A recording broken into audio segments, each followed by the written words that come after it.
Glória a Deus, pode tomar o seu assento. Hoje, Deus tem uma palavra para você. Existem muitas coisas que impedem o crescimento do ser humano,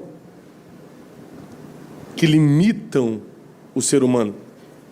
A vida espiritual, a vida emocional, a vida financeira, a vida sentimental. Existem problemas que ocorrem como um acidente, né? Às vezes você é mandado embora do emprego, não esperava. Tem gente que sofreu um acidente de percurso, às vezes até físico, sofreu um tipo de acidente de carro e ficou debilitado durante algum tempo ou perdeu algum movimento do corpo. Existem pessoas que são frutos de acidentes e tem outras pessoas que criaram os acidentes que sofreram. Na área financeira, na área emocional, sentimental, espiritual, etc. Ou seja, nós sempre costumamos esperar que algo externo mude quem somos.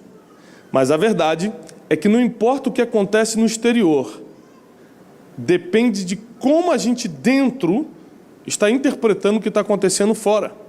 Se você reparar, por exemplo, um ovo, o ovo quando quebra, de fora para dentro, vai gerar morte. Mas o ovo, quando quebra de dentro para fora, gera um pintinho, gera vida. A maioria das coisas que vão dar vida para você vão ser de dentro para a maioria. Se não todas. Eu só não quero falar todas porque eu não tenho um dado científico sobre isso. Não quero ser leviano. Mas a verdade é que até aqui na minha vida, eu percebi que o que gera vida no ser humano sempre vem de dentro para fora. Mas quando a gente é interrompido financeiramente por algum problema, emocionalmente, sentimentalmente alguém nos abandonou, nos feriu, nos traiu, nos deixou machucados, a gente sempre tende a olhar para fora. Tipo, o problema veio de fora e está me atingindo por dentro. Isso não é verdade. Isso é uma má interpretação da realidade. É que por dentro você já está mal, então tudo que vem de fora te atinge. Quando você é uma pessoa blindada por dentro, não importa o que aconteça à sua volta, nada vai te atingir. Você imagine se Davi, o rei Davi, tivesse a interpretação errada da realidade. Tudo que acontecesse do lado de fora, ele deixasse entrar para dentro. Ele não ia nem vencer Golias. Ele não ia nem passar da etapa de Golias. Imagina se ele sucumbisse à pressão da perseguição de Saul. No mínimo ele podia pensar assim, olha, Deus ungiu Saul. Ele é rei legítimo. Deus está com a casa do rei. E ele está me perseguindo, então o errado sou eu. E ele podia ter sucumbido, inclusive espiritualmente ali. Mas a morte só acontece se você deixar o que está fora te quebrar por dentro. Porque se você deixar o que está dentro quebrar para fora, é vida. E talvez você não entenda isso agora, mas até o final da mensagem você vai ver quantas coisas estão dentro de você, que você pode usar para gerar vida, ainda que fora tudo pareça morte. Minha vida financeira está morta, pastor. Está no vermelho. Minha vida emocional, que é diferente da vida sentimental, a vida emocional é como você lida com você mesmo, como você lida com os teus pensamentos, como você lida com a tua raivinha. Quem aqui tem raivinha? Raivinha. Só 2 pessoas, viu? Que bom. Temos mais uma ali, 3, 4, 5, 6. Ih, Jesus, faz a obra completa hoje. Raivinha é terrível na gente, né? Então isso é emocional. Sentimental é como a gente lida com os outros. O sentimento que eu tenho por um colega de trabalho. O que eu tenho em relação a ele? A raiva que você tem por dentro é uma emoção. A raiva que você bota para fora é um sem. Muito bem. Mas para você colocar uma raiva para fora, você tem que estar interagindo com outra pessoa. Então, o que gera sentimentos são nossas relações interpessoais. Eu com pessoas. Se você se relacionar intrapessoalmente, só você com você mesmo, isso são suas emoções. E se você não tem um domínio disso, você nunca vai poder alcançar a proposta dessa série de mensagens, que é uma sabedoria sem limite. Por quê? A sabedoria sem limite está na mente de Cristo. Para ter a mente de Cristo, você vai ter que fazer como Paulo falou: já não vivo mais eu, mas Cristo vive em mim. E quem está morto não sente raivinha. Quem está morto não tem orgulho para competir com o outro. Ele vai ver, eu sou melhor, vou provar. Não, porque já morreu. Quem está vivendo é Cristo, usando você aqui na terra para manifestar o reino de Deus. Só que a gente acha isso bonito, mas não vive assim. Quando a dificuldade vem, quando a afronta chega, quando a dificuldade financeira vem, a gente esquece de tudo que a gente fala para Deus aqui no culto. E a gente age conforme a nossa emoção, conforme a raivinha da hora, conforme a insegurança que provoca.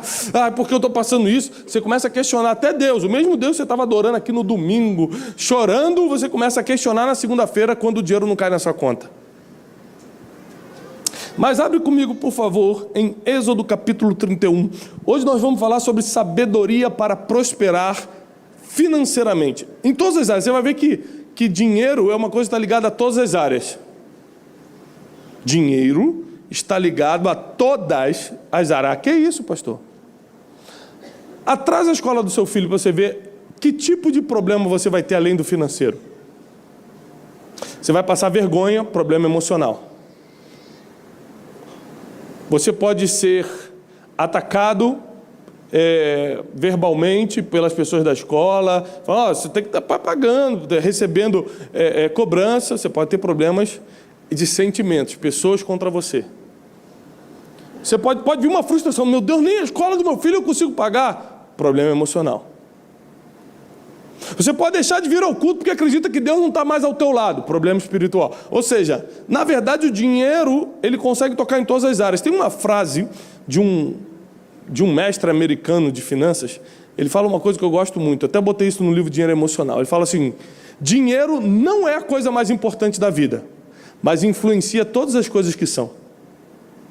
Vou repetir. Dinheiro não é a coisa mais importante da vida, mas influencia todas as coisas que são importantes.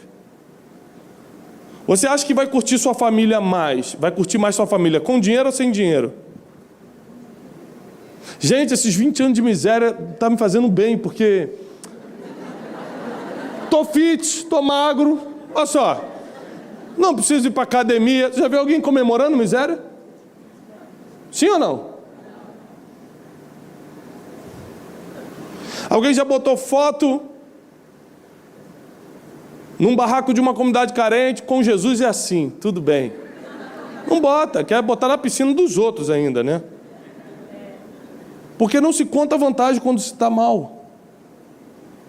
Dinheiro não é a coisa mais importante do mundo, e eu concordo com isso, mas também concordo que ele influencia todas as coisas que são.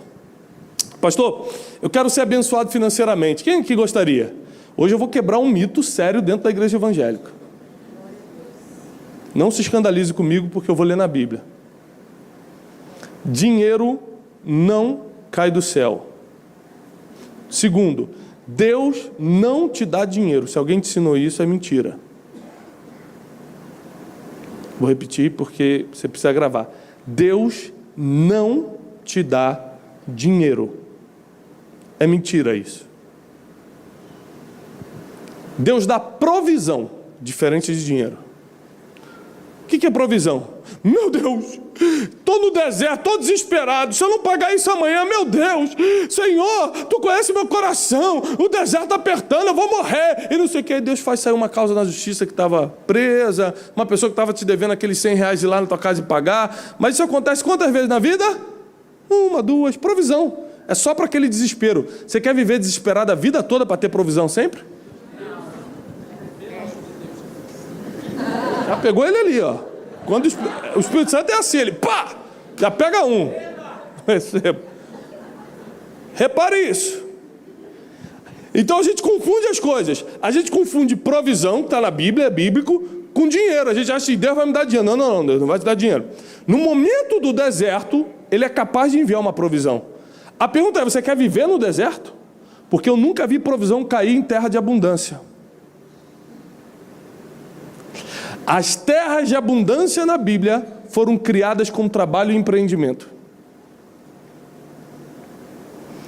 Adão, você vai ficar aqui nesse jardim para arar a terra. Você vai trabalhar e vai ter o melhor jardim do mundo. Fulano, você vai construir essa arca. Noé, você vai construir essa arca. E depois toda a terra vai ser tua. Sempre vai ter que ter um empreendimento antes de você ter dinheiro. Mas por que tem pessoas que botam a mão no negócio e faz o negócio acontecer e ganha dinheiro, e você está tentando vários anos e não consegue? Você já fez essa pergunta? Gente, o cara botou a mão no negócio, pum, fez dinheiro. Eu estou aqui ralando há 30 anos, não chega nada. Alguém já parou para pensar que um dos homens mais bilionários da humanidade chama-se Mark Zuckerberg, dono do Facebook? Aí você olha para o Facebook e fala, gente, por que eu não pensei nisso? Só aqui ficar postando a vida dos outros, marcando a sogra mole. Hein? Por que foi com ele? Por que não foi com você? Alguém já viu uma invenção muito boa que fizeram, lançaram, e você falou, puxa, eu já tinha pensado em algo parecido. Alguém já passou por essa situação? Várias pessoas, é comum.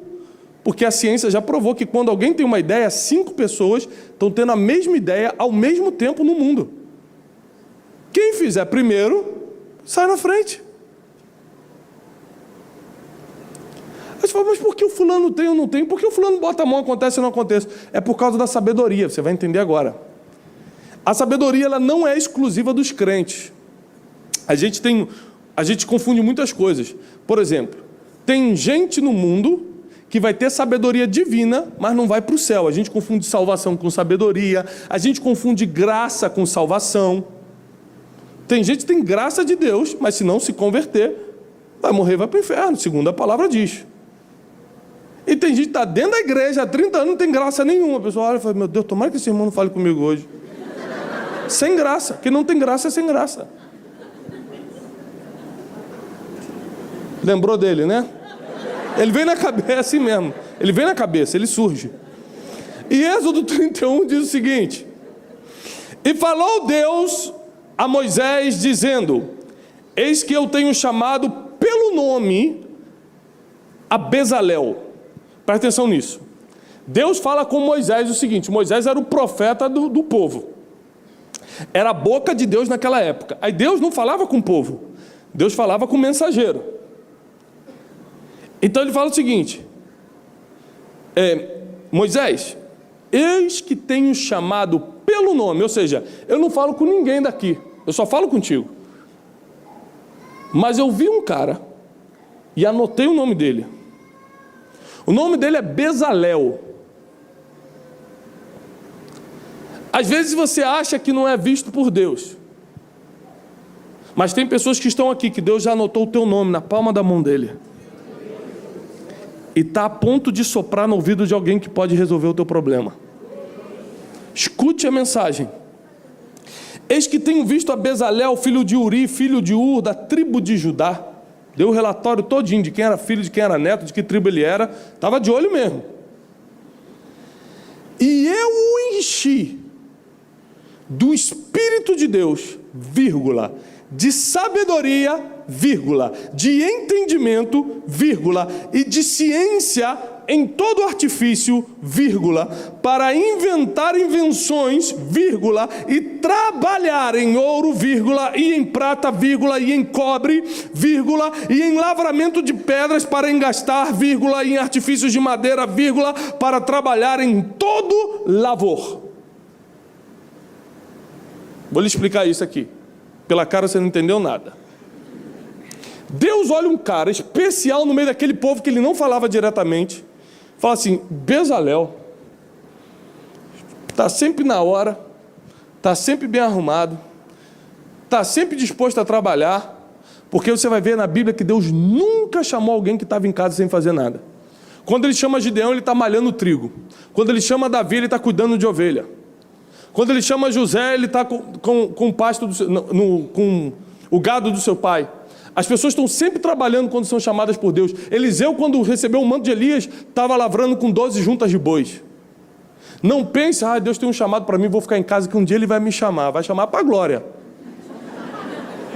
Vai, meu filho, não está fazendo nada, vem para cá. Deus não chama quem não está trabalhando. Eu já vi Ele chamar prostituta para ter com Ele, homossexual para ter com Ele. Ele já abraçou pecadores. Ele já chamou... Deus não tem restrições quanto a perdoar traficantes, a perdoar o pior tipo de pessoa. Agora, preguiçoso na Bíblia, Ele fala, comigo não, vai ter com a formiga. Vem ter comigo outros tipos de pessoas. O preguiçoso não é comigo não, é com a formiga. Primeiro você vai aprender com ela. Como ela junta no verão para ter o que para ter o que comer no inverno. Aí depois você vem falar comigo. Então ele vê um homem disposto, bem arrumado, que não é preguiçoso, que está fazendo as coisas. E ele fala assim, vou encher esse homem do Espírito de Deus, vou encher esse homem de sabedoria, eu vou encher esse homem de entendimento, eu vou encher esse homem de capacidade para fazer todo tipo de artifício. Ou seja, aquele dom que você tem para fazer algo que ninguém sabe fazer parecido ou igual, aquele dom que você tem para botar a mão nas coisas e fazer acontecer, Deus olhou para você, registrou teu nome e falou, vou dar para ele essa sabedoria. Porque tem gente que está aqui que nunca estudou violão, mas sabe tocar melhor do que gente que ficou 10 anos no conservatório, estudando. Tem gente aqui que bota a mão em artesanato e faz acontecer. Tem gente que fica 20 anos na escola de artesanato e não sabe fazer nem um crochê direito. Existem pessoas que receberam um dom divino, receberam sabedoria divina, entendimento para botar a mão nas coisas e fazer acontecer. Foi o caso de Bezalel. Agora é o seguinte, quando Deus te dá sabedoria, quando Deus te dá entendimento e capacidade para fazer as coisas, junto com isso, vem agenda lotada, os melhores te procurando, as melhores ofertas, porque a Bíblia diz no próprio livro de Provérbios, vês um homem perito, ou seja, bom no que faz, especialista no que faz, ele vai andar com os reis e não com a plebe. Está em Provérbios, não sou eu que estou falando. Aí Deus te dá essa sabedoria, você sai da categoria de comum, vai para a categoria de perito, de especialista, e os reis colocam os olhos em você. E é aqui que entra a sua decisão, se você vai ser guiado pelo que está dentro, ou pelo que está fora, como nós falamos no início. Porque você vai entrar num nível que você nunca viu. Aí você começa a ver dinheiro e acha que dinheiro vai resolver o teu problema. Você começa a ser exposto a um pouquinho de fama, um pouquinho de tapinha nas costas e já acha que é o cara. Aí chega um tempo que Deus tem que falar, como falou com o mundo todo da época de Noé, me arrependo de ter criado o mundo, vou destruir. A Bíblia diz que Ele é o que levanta reis e o que tira reis. Deus não só coloca o rei lá, se Ele quiser Ele tira também. A gente acha que porque Deus nos levantou, Ele não pode nos tirar um dia. Deus te deu uma capacidade, se não deu, nós vamos orar para que hoje você saia com ela daqui, para empreender coisas, porque a sabedoria para as finanças, para multiplicar as riquezas na terra, não está na mão de pensadores somente, mas na mão de trabalhadores. Agora, para dar uma confusão na sua mente, quem ganha mais? O trabalhador que fica de 7 da manhã às 6 da tarde, debaixo de um sol de 40 graus, colocando asfalto nas rodovias? Ou um pensador que está em frente a um computador criando um programa? É difícil, né? Realmente, é difícil calcular, né? Quem ganha mais, não é? Quem ganha mais? O pensador. Mas então onde é que entra o trabalho aqui? Se pensar é indispensável para que você esteja dentro de projetos relevantes, pensar é indispensável. Ou seja, não é opcional deixar de pensar. Como é que eu tenho que fazer mesmo? Só você fazer isso aqui, ponto 1, ponto 2, ponto 3, que você vai estar bem. Se o teu emprego é isso, você vai ficar a vida toda fazendo isso. Porque na vida só se destaca quem vai além do ponto 1, 2, 3, ou seja, além do que está escrito, consegue pensar e superar aquilo. quem consegue dar ideias, quem consegue propor soluções, quem consegue resolver problemas que estavam instalados, foi você lá e deixa eu resolvo. E resolveu. Esse dia aconteceu um problema na equipe de logística, e aí eu soube 2 dias depois. E aí o rapaz, eu falei, rapaz, por que eu não soube desse problema? Os livros tinham ido para um lugar, tinha que ter ido para outro, o caminhão saiu, e tal. Rapaz, não precisa nem te avisar. Porque eu já descobri para onde o caminhão estava indo, mandei um outro interceptar, transferimos os livros, joguei para lá e tal. Teve um custo, mas eu sabia que você ia arcar, está aqui o custo. Eu falei, parabéns, rapaz. Porque uma pessoa normal faria o seguinte, não vou assumir esse risco não, rapaz, não tem nada a ver com isso. Vou lá falar com o Tiago, que deu problema no livro. Aí ele ia gastar 2 horas para vir até mim. E nisso o livro já estava a 2 horas de distância, mais. Falar, olha, deu um problema. Para falar o óbvio. Cara, vai lá e resgata os livros. Tem que mandar para outro endereço. Ele falou, então como era óbvio, eu fui lá e resolvi. Aí eu olho para ele de forma diferente agora. Eu não vou olhar para ele como um funcionário, como alguém que está me ajudando. Eu falo assim, que isso, hein? O cara resolveu um problema que podia me dar um prejuízo. Você já começa a pensar, eu estou te dando cabeça de patrão, já começa a pensar, o que eu vou fazer para ajudar esse cara? O que eu vou fazer para honrar essa pessoa que resolveu um problema para mim? E às vezes você acha assim, nossa, está demorando, eu resolvi um problema para ele, não me deu nada. Calma. Tem gente que está esperando o momento certo de te tirar da prisão como tiraram José e botar direto no trono, sem escala. Mas para isso, você tem que ter a bênção da sabedoria. Essa sabedoria que tem entendimento, como diz a Bíblia em Êxodo 31, e o Espírito de Deus, que é o que nós conhecemos hoje como graça, que as pessoas colocam os olhos de você e falam, poxa, é ele, é ela. E aí as coisas começam a acontecer, as portas começam a se abrir, aí as ideias vêm para você.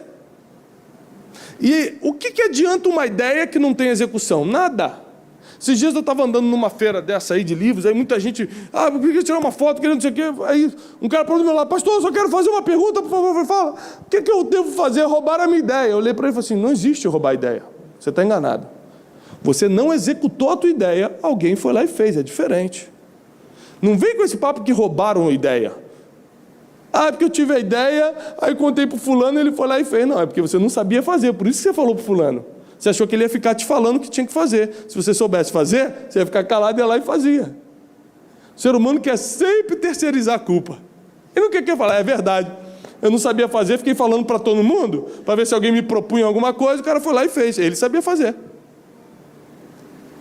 Ideia só tem valor se tiver execução junto. Se não tem execução, cala sua boca e guarda ela para você. Então tem muita gente que está dentro da igreja, mas não prospera financeiramente. Porque acha que, por exemplo, Deus vai te dar um dinheiro. Deus não vai te dar dinheiro. Ele vai te dar capacidade para produzir riquezas, como deu a Bezalel. E Bezalel botava a mão, começava a produzir todo tipo de artífices, ele tinha sabedoria, ele sabia as medidas. E detalhe, naquela época não tinha a escola de arquitetura, a faculdade de artifícios, não sei o que, não tinha. Quando Deus dá sabedoria para você, você não precisa mais ir a lugar nenhum. Diz uma coisa, Steve Jobs, que inventou o seu telefone, o seu iPad, ele se formou em que faculdade mesmo? Nenhuma. Então, vamos dar um outro exemplo, né? Vamos para o Bill Gates, que inventou o computador, inventou o Windows, inventou a tecnologia como a gente conhece hoje. Ele estudou em qual é a faculdade que ele se formou mesmo? Nenhuma. Então vamos para o Mark Zuckerberg, que inventou o Facebook, conectou o mundo todo. Ele se formou em que faculdade mesmo? Nenhuma. Porque quando Deus te dá uma ideia, você não precisa de mais nada. Quando Deus te dá a capacidade de fazer, eu não estou falando contra a faculdade, pelo amor de Deus, eu fiz e te incentivo a fazer. Mas quando Deus te dá algo, você não precisa de mais nada. Essa é a verdade. Quando Deus te deu, você tem uma capacidade de produzir e fazer acontecer. Agora tem o seguinte, tem gente que se conforma em levar uma vida comum, natural, e tem gente que quer levar uma vida extraordinária. uma vida abundante. As pessoas que querem levar uma vida extraordinária, abundante, elas vão ter que trabalhar mais do que as pessoas comuns. Elas vão ter que produzir mais do que as pessoas comuns. Ontem, 3 horas da manhã, o que você estava fazendo? No caso hoje, 3 horas, né? Mimindo. Totoso. Botou pis. Ontem, 3 horas da manhã, eu tinha chegado de um voo da Turquia, estava no fuso horário de 7 horas de diferença, e estava escrevendo sem parar, porque eu tenho mais 3 livros para entregar esse ano, inéditos, às editoras, e eu não posso parar de produzir. Pastor, mas você tem que descansar. Eu descanso.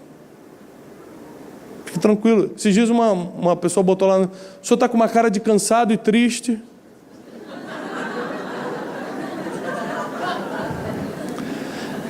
Você sabe como é que eu respondo essas pessoas? Já ensinei para vocês? Eu começo a preencher. Infeliz. Cansado da vovó. Aí começa, 15 linhas. Aí, em vez de apertar o enter, eu aperto o delete. Fico, pronto. Tô bem agora. Tô leve. Você tem que escrever, senão você fica...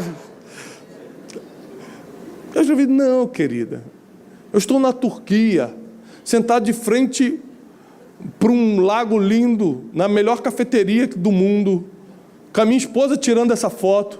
Eu só posei para a foto assim de lado, não estou triste. É uma foto conceitual. Aí Carapicuíba não chegou a isso, mas vai chegar!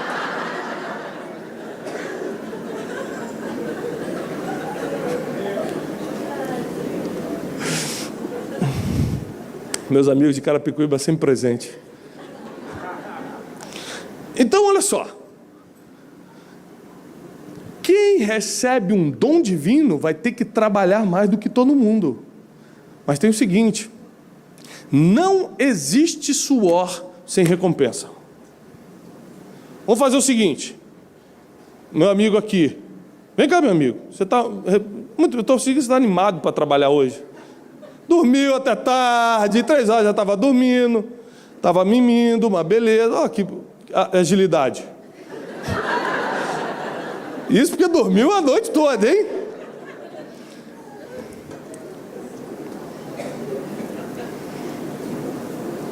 Dá uma corrida até ali e volta para mim, por favor. Não, mas correndo, vai correndo, vai correndo, vai correndo. Volta. Obrigado. Se você fizer isso 100 vezes, o que vai começar a cair no seu rosto? Suor. Suor. Se você fizer isso 100 vezes, você vai suar. Aliás, se fizer 5, já está suando, mas... Eu também, eu e você. Mas se você fizer 100 vezes, você vai suar. Esse suor vai te fazer perder o quê? Peso. Peso. Não existe suor que não gere resultados. Anote isso, por favor. Não existe suor que não gere resultado. Até o suor físico vai gerar perda de peso. Obrigado. Você representa muito bem. Já pensou em ser ator? Foi muito bom mesmo a representação. Indiana Jones, alguma coisa assim. Pensa em algo de ação, de fugindo da polícia. Assim. Escute essa. Até o suor físico vai gerar resultado, que é a perda de peso. O suor no trabalho vai gerar uma promoção. O suor na vida espiritual vai gerar intimidade com Deus. O suor na vida financeira vai gerar prosperidade financeira. Todo trabalho é recompensado. Por que o meu trabalho então não é recompensado, pastor? Porque você está trabalhando sem pensar. Presta atenção. Quando Deus dá sabedoria para Bezalel, Ele dá habilidade na mão e sabedoria na mente. Aqui está a mensagem de hoje. Você tem que ter habilidade na mão e sabedoria na mente. Se você pensa e trabalha com habilidade, nada financeiramente vai ser impossível para você. Nada.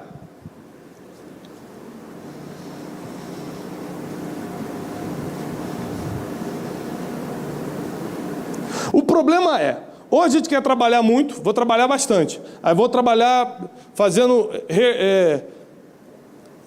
botando asfalto na rodovia. Você vai trabalhar muito, mas vai ganhar pouco. Mas se eu sei trabalhar bem, não é trabalhar muito, é trabalhar bem, e também penso que é uma habilidade que Deus pode te dar através da sabedoria, as melhores vagas, as melhores ideias vão estar com você. Agora, melhor do que isso, Deus vai te dar ideia e poder de execução. Faz assim com a tua mão, poder de execução. Deus vai me dar ideia e poder de execução. Com mais fé, Deus vai me dar ideia e poder de execução. Deus vai me dar uma ideia e o poder de execução. Eu creio nisso. Eu creio nisso para a tua vida. Eu creio nisso para os teus negócios. Eu creio nisso para a tua família. Eu creio que Deus vai te dar ideia, que é sabedoria e habilidade para você poder executar tudo que vai vir na sua mente. E aí você vai começar, ao invés de viver de provisão, viver de prosperidade. Eu quero encerrar só para você entender, olha que lindo. Onde você vê na Bíblia, eu gosto muito de algumas histórias na Bíblia, né? Uma delas é de José. Onde você vê na Bíblia José sendo provisto por Deus? Onde você viu na Bíblia José dobrando o joelho? Senhor, eu não aguento mais a comida dessa prisão. Um dia, Senhor, manda uma carne, manda um carneirinho. Eu não aguento mais. Quando você viu José pedindo ou Deus dando provisão para José? Onde você viu isso? Ninguém viu, né? Quem foi o homem mais rico do Egito? José. Porque ou você tem provisão ou você tem prosperidade. Os dois ao mesmo tempo é impossível biblicamente.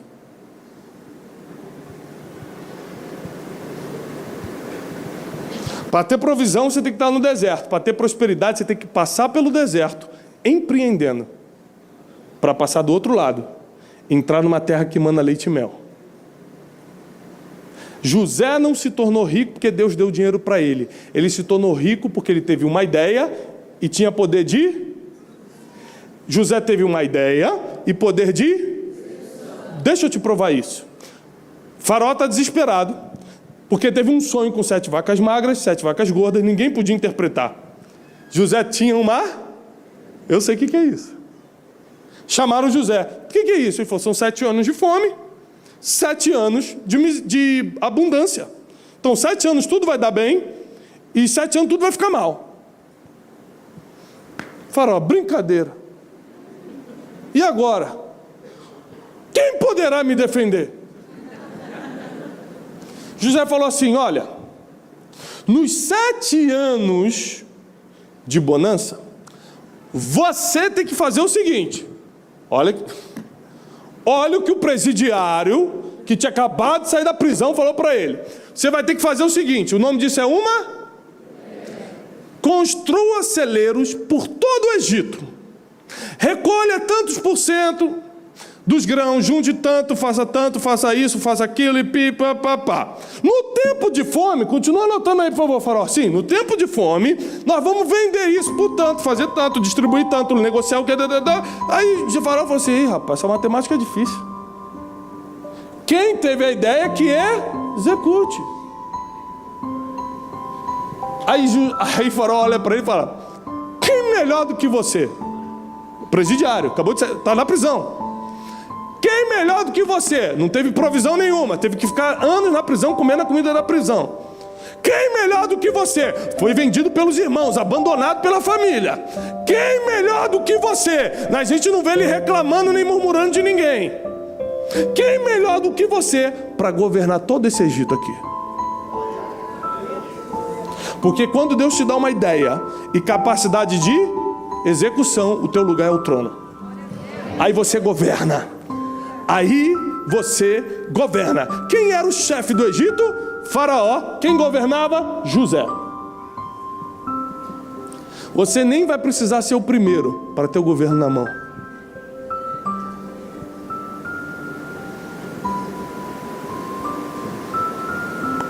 Você nem vai precisar carregar o peso de ser o que se expõe para ter o governo na mão.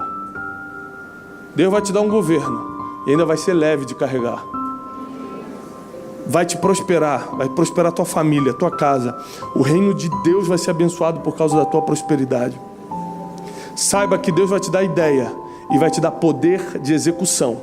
Porque assim como Ele lembrou e anotou o nome de Bezalel, Ele vai lembrar e anotar o teu nome hoje. Ele vai te dar sabedoria, entendimento, Espírito de Deus e capacidade de realização. Você vai fazer coisas que nunca pensou em fazer. Você vai trabalhar em coisas que nunca sonhou em trabalhar. Deus vai te dar inteligência e sabedoria que você nunca sonhou em ter. E prepare-se porque os resultados vão chegar. Porque não existe suor que corra do teu rosto que não gere um resultado.